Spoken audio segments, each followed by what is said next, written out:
In the shadowed corridors of ancient history, truth was never simply written. It was fought for. Long before the world agreed on what should be remembered, sacred writings existed in fragments scattered across time, kingdoms, and human fear.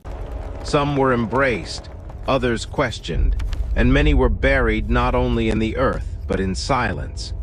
Yet silence has never been strong enough to erase what people are willing to risk everything to preserve.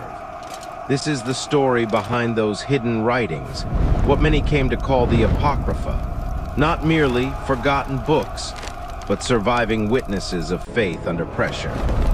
Texts carried through firelit nights, across collapsing empires, through whispered gatherings in underground chambers where even breathing carefully felt like defiance. Every page represented a decision to preserve truth, even when truth became dangerous. In an age where authority often decided what was allowed to be known, scribes like Eliakim did not see themselves as historians. They saw themselves as guardians of something alive. Every stroke of ink was an act of resistance against forgetting. Every sealed jar buried in desert sand was a declaration that truth does not expire simply because power demands it. But preservation came at a cost. Empires rose with the confidence of absolute control, believing that what is burned ceases to exist.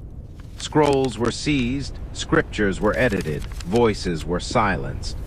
Yet beneath the surface of destruction, something unexpected was happening. Truth was adapting. It was learning to hide in caves, in monasteries, in coded memory passed from one generation to another. And so the story of the Apocrypha is not just about what was excluded, it is about what refused to disappear. Across centuries, the same pattern repeats like a living echo. A book is threatened, a community hides it.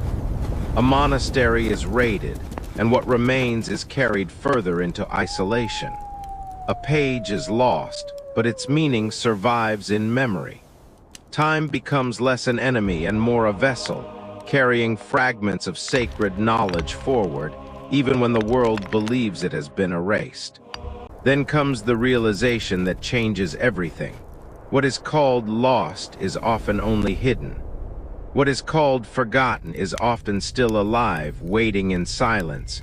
And what is called approved is not always the full story.